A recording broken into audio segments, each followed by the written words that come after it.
It's strange, isn't it? Yes, it is.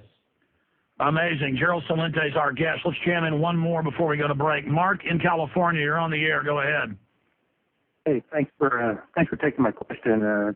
My question revolves around the United Nations Law of the Sea Treaty, and I'm wondering how the Gulf spill will impact the ongoing debate in Congress. And I'll take my answer off there. Thanks, guys. I'm sorry, I didn't hear the... Yeah, say that again. I'm wondering how the law, the Sea Treaty debate... Yes, law of the Sea Treaty moving through to turn the oceans over to the UN, which they'll then turn into a giant taxing grid. Gerald Celente is our guest. We'll be right back with him here in just a moment. TrendsResearch.com is the website. He is the leading trends forecaster in the world, and we're very honored that he spends so much time with us. I'm Alex Jones. Let's go ahead and go back to your phone calls. Up next is Greg in Kansas. Greg, you're on the air. Go ahead. Yes, Alex, if I can get straight to my question. Yes. Mr. Celente, could a possible way to mitigate the economic downturn be for communities who have their own currencies focused around silver? Yeah, it's too complicated, and it's, as I keep hearing about these communities trying to do that, it's not really the issue. The issue is we need a productive capacity. We have to make things. We're 300 million people strong, and they put it in our minds that we are unable to manufacture and do business with each other. Well, plus, humans aren't happy unless they're digging in the dirt or working on things or hammering nails. We're meant to build things. We're meant to pick apples. We're meant to pick figs. We're meant to be out getting chicken eggs. We're supposed to be out there working. Exactly. We've gone from a nation of craftsmen and manufacturers to clerks and cashiers. Think of the word service sector. Try servitude. How about serf? Does servant fit in well? That's what they've done to this country. So the productive capacity that we see, once again, current events form future trends. We have this atrocity going on in the Gulf of Mexico. How about a real alternative energy? We spent $22 billion in today's currency to develop the atom bomb and build Los Alamos. If they were putting the energy and intelligence into having an alternative energy, that could be the kind. Well, Gerald, it's like Raiders of the Lost Ark, as you know. They've got warehouses full of it. MIT a decade ago developed a type of cheap solar panel that's just metal that could produce enough power to power every home, you name it, and the World Bank bought it, even though taxpayers paid for it, and isn't letting anybody have it. It is a fact.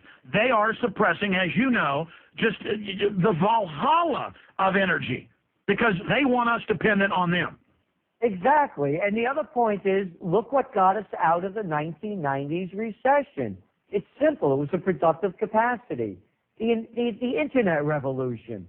I mean, here we are on Skype. Look at how the world changed since the mid-1990s. Products were invented, designed, manufactured.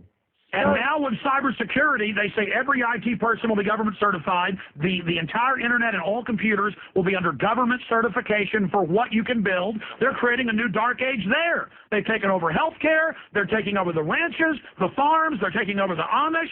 These people are a bunch of crooks. No, they're not. They're fascists. They're fascist crooks. No, I agree with you. It's just unspeakable. Let's jam in one more call. This is just incredible. George in Connecticut, you're on the air.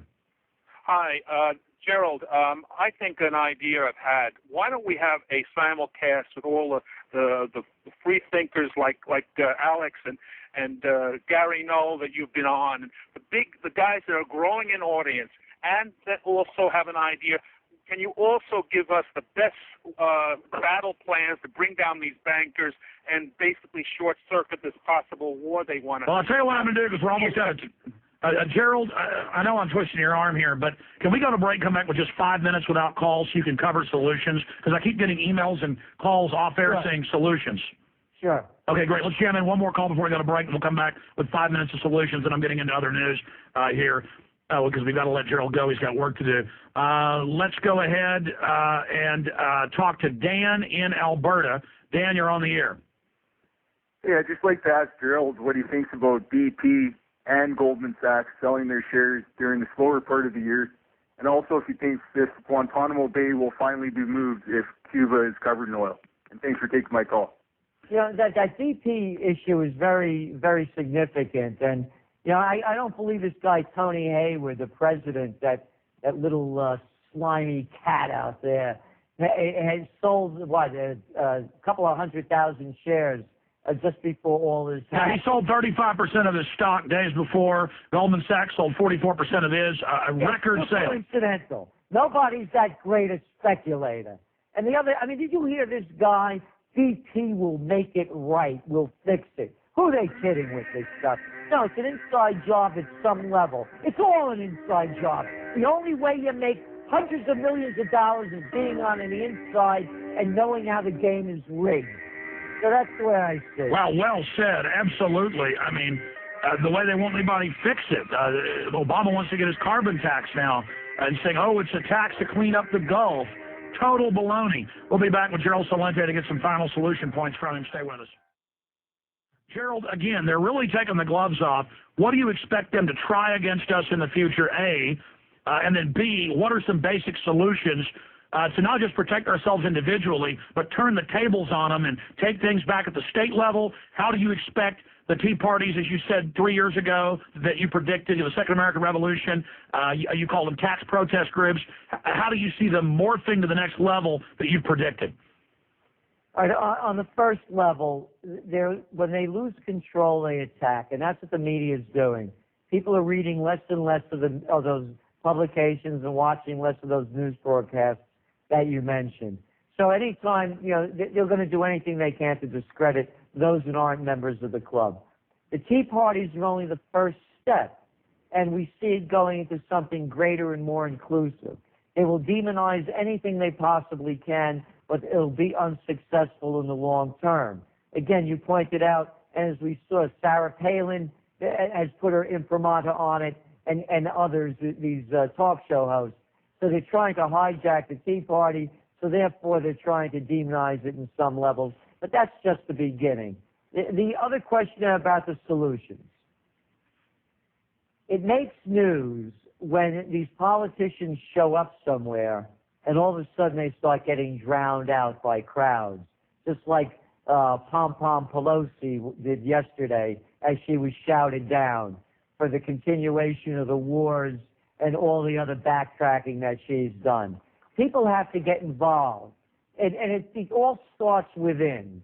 And this isn't spiritual, mumbo jumbo. It's a fact. If you want, there's an old saying, when the people are ready, the leader arrives. People have to start engaging. They have to get in shape, physically, emotionally, and spiritually. We cannot go on the way we are. We're looking at a country that, of the people over 50, we're looking at 40% of them becoming obese and try to achieve anything great. We have to get in shape in every way we can. You know, this John Wooden that just died, that great basketball coach from UCLA. I was reading his obituary, and he used to carry this little sheet of paper around, and one of the things that it said on it, create a masterpiece every day. Think in those terms of the greatness that you could achieve. Don't get dragged down by everybody else's trip. And as we as a nation to do it in a practical manner.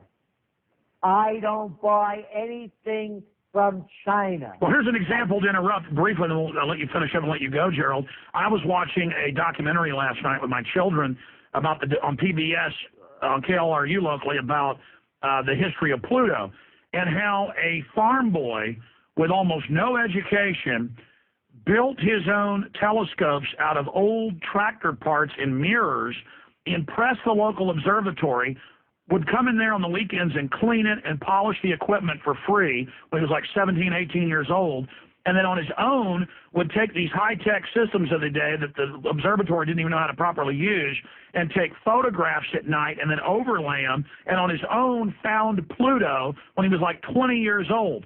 That's what made America great, with almost all the inventions and everything else. You know, he wasn't 18 years old, you know, out there getting drunk, acting like an idiot. He was out there finding Pluto. I'm sorry to digress, but there were so many Americans like that. How did we go from that to the jellyfish so many people are today? Well, again, the change has already happened, and it's happening with the Tea Parties. So anybody that says that the future is predetermined is trying to rob you of your dignity and the soul within you. We create the future, and we could have an America far greater than we could ever imagine if people engage into it in a moral way, not by violence or guns, but by minds and intellect. And again, on a simple level, it's summertime. Grow as much as you can.